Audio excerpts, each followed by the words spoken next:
What do you do when your entire world is threatened, and the only way to save your family is to walk straight into a storm with no promise of return?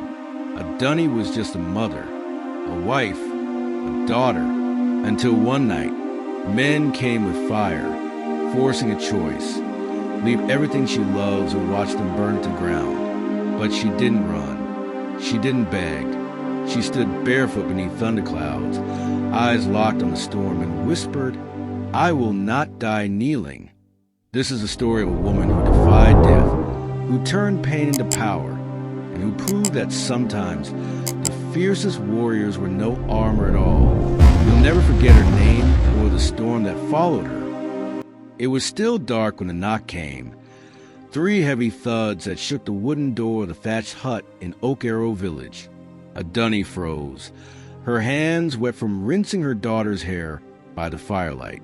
A cold wind blew through the doorway. Then came a voice, deep and sharp like a blade. Leave before sunset or watch them die one by one. It was Adunni, the rebel messenger they had taken over the neighboring village. Her husband, Akani, had once refused them food. Her brother, Daimeji, had spoken against them.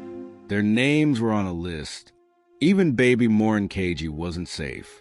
The choice was final: run into the wild storm, or let the fire consume her whole lineage. That evening, they all sat around the fire as if time had stopped. Adunni fed the children slowly, her hand trembling.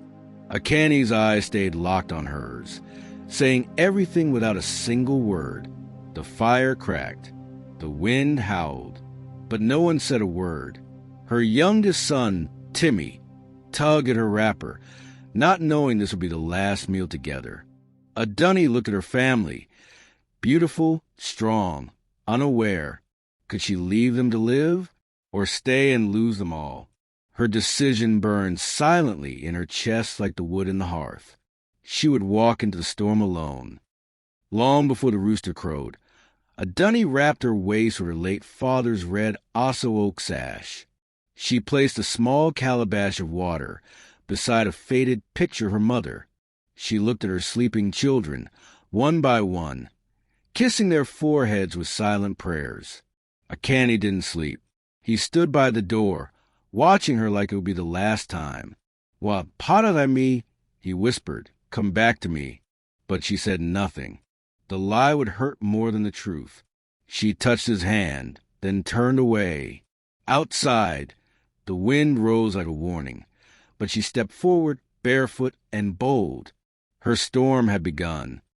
The bush path behind Oak Arrow was thick and full of secrets. Adunni stepped into it like a whisper, each branch brushing against her as though trying to hold her back. Her heart pounded. She could feel eyes watching, bandits, rebels, spirits of the forest. She didn't know, but she walked on. Her child's laughter echoed in her memory. Her husband's rough hands, her son's soft breathing. They were her reason. She couldn't fight the war, but she could carry the sacrifice. That was enough. She gripped her scarf tighter. If the storm wanted a woman, it had just met one. The forest was alive, but not with kindness. Adunni heard whispers, first faint, then louder.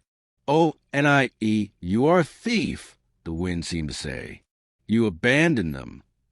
The voices weren't real, but they felt close, like spirits from her ancestors judging her steps. She pressed on. Her wrapper snagged on thorns. Her leg bled, but the pain was nothing compared to the fire in her chest. Suddenly, she heard movement. Something, or someone, was ahead. A shadow darted behind a tree. Her breath caught. Was it a rebel scout, or was she walking into a trap? From behind the bushes came a voice, old and raspy, but calm like a river. "Adunni, daughter of a Funsadin, why do you run from your fire?" Adunni froze. She turned slowly and saw her, an old woman wrapped in white, barefoot, sitting on a stone like she'd been waiting all night. "This path has swallowed braver women," the woman said. "But you carry something heavier than a curse." Adunni dropped to her knees. tears hot. "They will kill my children," the old woman nodded. "Then walk, but not with fear. Walk with fire." Then, like smoke, the woman was gone. By the time the rain came, Adunni had no strength left. She stumbled near a dry stream bed, collapsed onto the cold ground, and let herself cry for her children, for her husband, for her broken country. She screamed into the dirt, her voice muffled by the earth. "Olajamer, Ziamoe, eh? God, did I do right?" Thunder answered. The heavens poured. She curled beneath a mango tree, soaked to the bone. But as the storm raged, something inside her calmed. She had cried enough for a generation. Now she would rise like the woman her mother prayed she would be. The storm passed by dawn. Birds began to sing like they knew something she didn't. Adunni wiped her face, her body trembling, but her spirit unshaken. She stood slowly and looked up. A single hawk circled above. In Yoruba land, that meant change. A path opened through the trees she hadn't seen before. Her instincts told her to follow.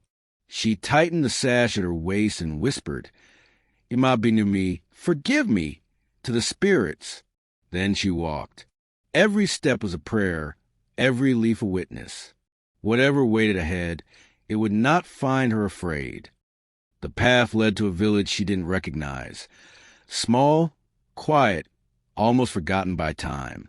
She approached cautiously, eyes scanning. Then she heard a cough. Behind a fallen hut sat an elderly man with tribal marks, his eyes sharp despite his years. "Wole wa," he said, inviting her. Adunni hesitated. "I'm running from death," she whispered. The man Babatunde chuckled.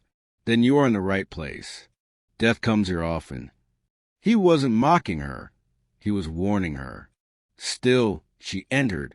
She needed rest, food, and a plan. But in that village, fate was already awake. Inside Babatunde's hut, the smell of herbs and earth filled Adunni's lungs. She sat quietly as the old man prepared bitter tea. "Your eyes are swollen," he said. "You've seen things the gods would weep for." Adunni didn't answer. Her mind was a battlefield. Flashbacks of her husband Algan, bound and bleeding, of her children hiding under floorboards. She had left to protect them, but guilt pierced her deeper than any blade. "They made me choose," she finally whispered. But Babatunde paused. "Then you must become the kind of woman no man dares to test again." That night, sleep dragged Adunni into visions. Flames consumed her village. Screams rang out. But this time, she wasn't fleeing. She was standing in the middle of it, holding a spear. Her hands bled, but her eyes burned with defiance. A man cloaked in smoke whispered, "Imi Nurita on Labai, your spirit will judge them." She awoke sweating, heart racing, the image still burning behind her eyes. "It's time," she muttered. Something inside her had shifted. She was no longer just running. She was returning, not as prey, but as prophecy walking in skin. Before she left, Babatunde took her to the forest edge where 5 women stood in a circle, their heads shaved, their eyes closed. "They are Awana Binrin to Imo, the women who remember," he said. "They guard memory, pain, and vengeance." One woman opened her eyes and placed her hand on Adunni's chest. "Your heart is cracked, but still beats like thunder." Another handed her a carved gourd. "Drink. Forget what makes you weak. Remember only what you must destroy." Adunni drank. It burned her tongue, but cleared her vision. Her war had begun. The forest whispered secrets as Adunni moved like a shadow. Every step toward her village was a step toward her pain. She had no weapons, only a gourd of memory, prayers in her breath, and fire behind her eyes. The wind howled as if Orisha spirits stirred with her. She remembered the paths, the old Irako tree where her children once played, but now the branches hung low, like morning arms. She wasn't the same woman who fled in fear. That woman was buried somewhere under the ashes of her past. This new Adunni walked barefoot, but she carried thunder. She reached her home by moonlight. The compound was silent, but she could smell the old blood in the soil. Her hands trembled as she touched the charred doorway.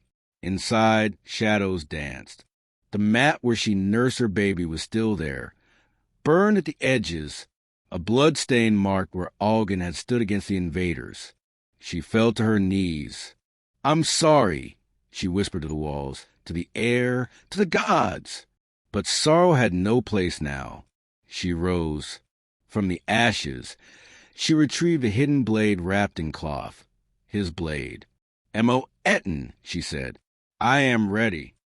Before dawn, Adunni heard boots against earth.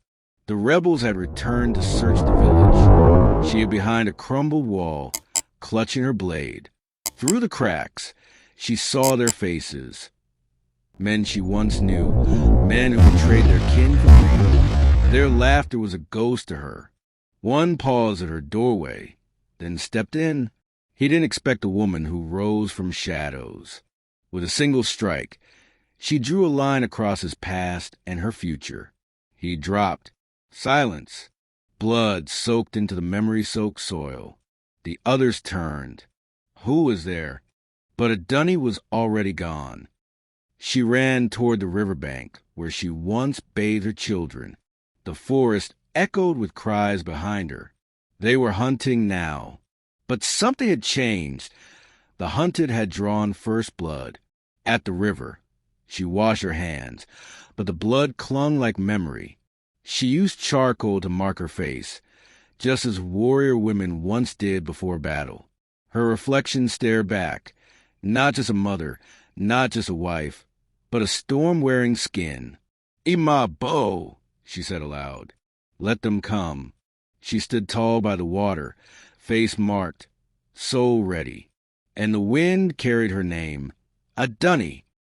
As dawn broke, thunder cracked in the distance. Adunni stood beneath the baobab tree where her grandmother once told tales of Oya, the goddess of storms and transformation. "You are her daughter," she used to whisper. And now, Adunni could feel it. The fire in her chest, the wind at her back. The sky darkened unnaturally.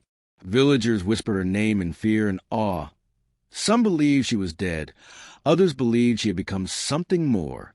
She gathered cloth, herbs, and her blade, not just for war, but for ritual. Today, the land would know her fury. Today, the storm had a name. She entered the sacred grove of Orunmila. No one dared trespass here. But Adunni was no longer bound by fear. She poured palm oil at the base of the Irako tree and lit a fire with dried leaves and old bones. The smoke curled into shapes, faces of the dead, ancestors with hollow eyes. She sang an ancient chant taught to her by her mother. The air trembled.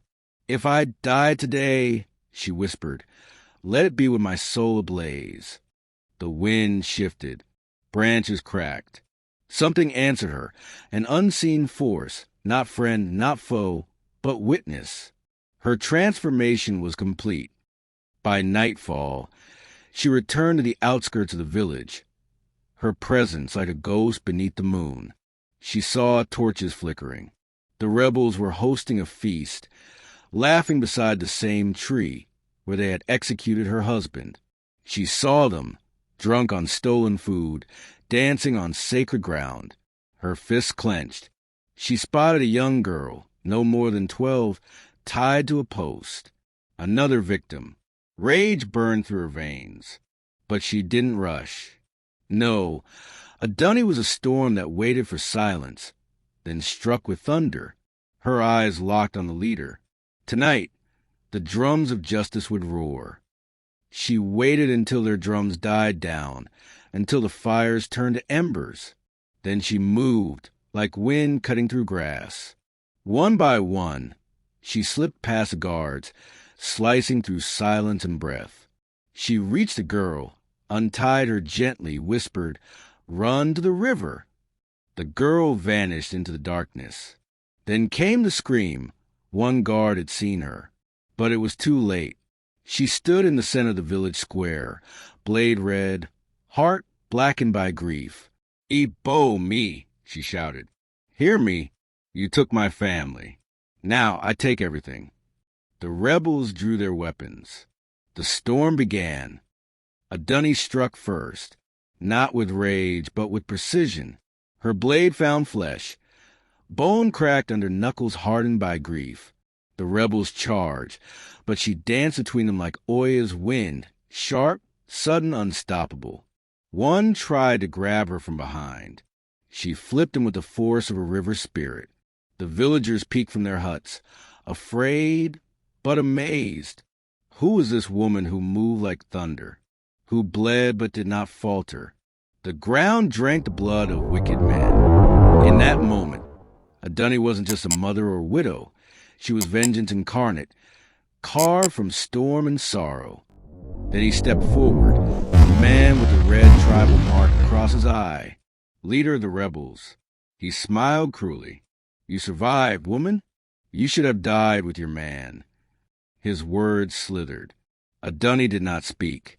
Her silence was a blade. He swung first, clumsy loud. She dodged. Their fight cracked the night open. Every move was memory. Her husband's laughter, her daughter's cries, her village's silence. He slashed her shoulder. She winced but didn't fall. She stabbed his leg. He roared. Around them, the rebels formed a circle. The fight was no longer about survival. It was judgment. He caught her off guard, fist to her ribs. She fell to her knees, coughing blood. The crowd gasped. He raised his cutlass, ready to finish her. "You are nothing," he shouted. But then from the shadows, a voice cried, "She is everything." It was a rescued girl, standing with a group of young villagers, each holding stones, sticks, and old weapons. Inspired. Ready? The leader turned, confused. That second of distraction was all Adunni needed. She swept his leg, rose, and drove her blade deep into his side. He gasped, blood pouring like lies. "Tell the ancestors I'm coming," she whispered. Thunder rolled. Then rain. Heavy, cleansing, divine. The villagers emerged fully now, no longer afraid. Some wept. Others knelt. The girl embraced Adunni, her face pressed to the blood-stained wrapper. The rebels, those who remained, dropped their weapons and fled. The storm had passed, but its memory was etched in every heartbeat. Adunni stood tall, scarred but undefeated.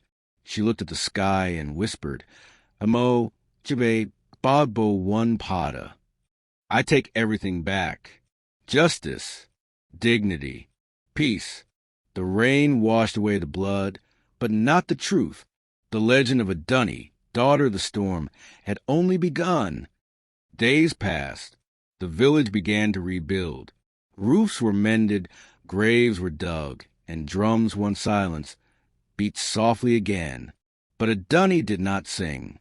She walked alone to the hill behind the village, where Allawale's grave rested beneath an ancient irako tree. She knelt, placed her palm on the earth, and whispered stories of survival. "I kept my promise, Ifemi," she said. Her fingers dug into the soil, not to bury sorrow, but to plant something new, peace. She sat for hours, letting the wind speak through the leaves, as if her husband answered back with every breeze. The village elders summoned Adunni. Old men with white beards and worn staves sat beneath the sacred Odin tree. "You brought balance," one said, "and blood," another whispered. The chief elder, Baba Ifemo, stood. "What name do we give a woman who carries thunder in her chest and wisdom in her wounds?" The silence spoke first. Then from the back, a young boy said, "We call her Aya Orin, the mother of heaven's wrath." The title echoed. Adunni's eyes widened, not with pride, but with burden. To lead now was not her dream, but she would not run from it. They did not give her a crown of gold or coral beads. Instead, the women of the village wove her a headpiece from thorny branches and dried herbs, the same thorns used to protect their children's doorways from evil spirits. When they placed it on her head, she did not smile. She winced, because the lead meant pain, sacrifice, and sleepless nights. But she accepted it. "I will be your shield," she said, voice strong. "But you must be the spear." And the crowd shouted her name, not in celebration, but in unity. Adunni born of fire, chosen by the storm. That night, as the village slept under peace for the first time in moons, Adunni lit a lantern in her hut and unwrapped the sealed gourd left in Olawale's things. Inside was a rolled parchment, his final letter. "If you're reading this, my love, then I am one with our ancestors." His voice echoed her mind. "You are stronger than I ever dreamed. I see you now, standing tall while the storm bows to you. Protect our daughter. Teach her to love the fire and fight with grace." Her hands trembled. Her tears finally came, not from pain, but from release. Little Ayatun sat in the moonlight, weaving small mats with her nimble fingers. Her eyes, dark and wide, studied her mother from afar. "Mama," she asked, "is it true you fought 100 men with just your spirit?" Adunni chuckled softly, kneeling beside her. "No, my child. I fought with something stronger, love." She placed a hand over her daughter's heart. "This is where storms are born." Ayatun looked up, wonder in her gaze. In that moment, Adunni knew her legacy would not be carved in stone, but in the strength of the girl before her. The drums returned. This time, they did not summon war, but joy. Villagers gathered in bright wrappers and painted faces for the festival return, the first held in seasons. Adunni stood at the center in a wrapper of deep blue and gold, flanked by women who had once wept, now dancing. She held Ayatun's hand. Elders poured libation.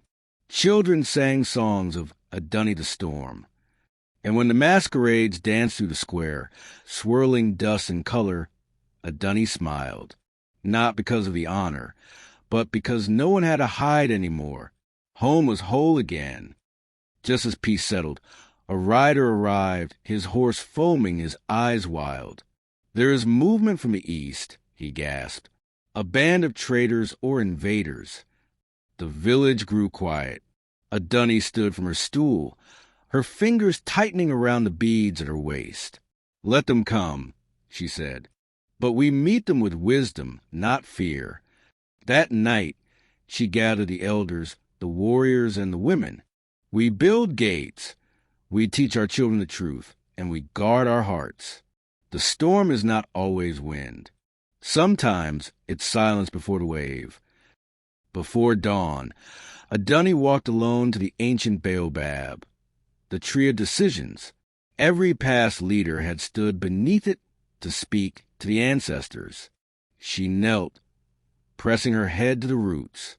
"I do not ask for ease," she whispered, "only the courage to protect the fire without burning the forest." A wind circled her. Leaves rustled like whispers. When she rose, she tied her late husband's cloth across her shoulders.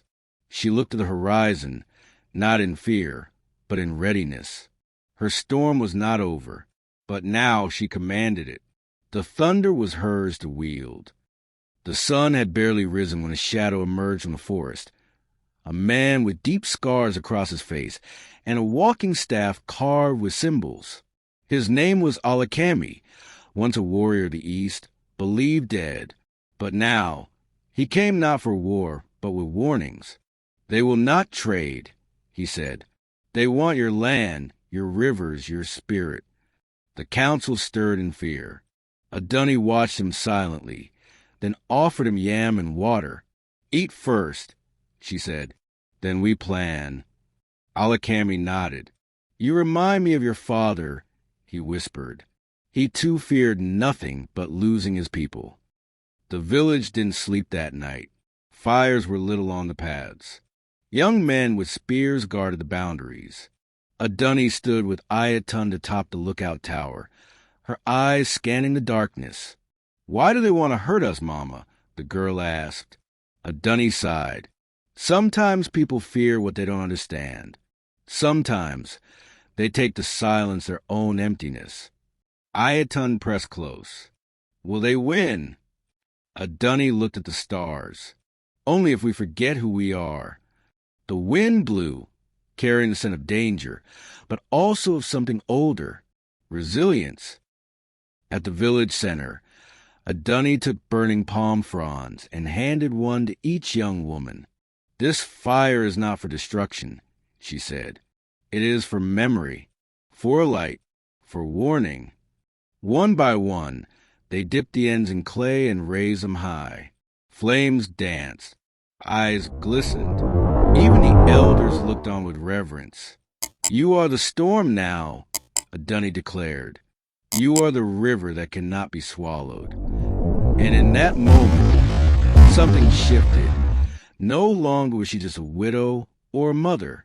She was a force, born of ash and voice, memory and will. By dawn, the wind shifted again, this time bringing not invaders, but a whisper from beyond. A torn cloth tied to a reed floated into the village, bearing 3 symbols: a broken spear, a rising sun, and a woman's face. The elders gasped. "It is a message," said Alakami. "They fear her." Adunni took the cloth gently. "Then they know what we've become." She turned to her people. "We will not strike first. But if they test the thunder, let them hear the storm." In that moment, even the birds grew still. The village had become a drum, and she, the beating heart. At the break of dawn, a distant horn wailed, long and low like a wolf in mourning. The villagers froze. Adunni's hand clenched around her staff. "They've crossed the sacred river," Alakami growled. Men and women raced to their stations. Traps were lit, arrows notched. The wind turned dry and hot, thick with coming footsteps. Then came the first shadow, then 20, then 100. Adunni stepped forward, voice calm like iron. "If you seek blood, know this land has memory, and every drop spilled will grow into vengeance." But still they came, boots pounding the earth like drums of defiance. Just as the first arrow flew, thunder cracked across the sky, louder than anything they had ever heard. A lightning bolt struck the earth near the village gate, scattering dust and soldiers alike. The invaders halted in awe. "The ancestors," someone whispered. "They walk with her." Adunni stood, wind whipping her wrapper, hair wild like fire. She pointed forward. "We do not bow. We do not break." The villagers surged, not with rage, but with purpose. Even children beat drums from behind huts. The storm was no longer just in the clouds. It had entered their blood. Amid the clash, a young invader, barely more than a boy, dropped his weapon and cried out, "Why are we doing this?" More followed. Confusion rippled through their lines. The villagers didn't chase them, only watched. Adunni walked calmly into the battlefield, past fire and steel, toward the enemy captain, his sword shaking. "Your war is lost," she said. "Not because of our spears, but because of our spirit." The captain knelt, lowering his blade into the dust. Silence fell like a blanket. And then the birds returned to the trees, singing again after many days of sorrow. That evening, the village gathered at the sacred tree, not to mourn, but to renew. Adunni stepped forward, a new wrapper tied across her chest in colors of sunrise and storm. She lifted her hand and spoke. "We have tasted fear, but we swallow courage. We have lost, but we now begin." One by one, the villagers pledged anew to honor the land, to protect one another, to carry fire in their voices and peace in their palms. Ayatun placed her small hand in her mother's. "You chose the storm," she said. Adunni smiled through tears, and the storm chose us back. This was not just a story of survival. It was a story of soul, of sacrifice, of the storm within us all. If this journey moved you, don't let it end here. Hit that subscribe button to keep these powerful African stories alive. Tap the notification bell so you never miss the next heartbeat of history. And if you felt every word, give this video a like, drop a comment, and share it with someone who needs courage today. You'll find a full archive of stories, behind-the-scenes content, and more linked below. This is not goodbye. It's a beginning. Join us.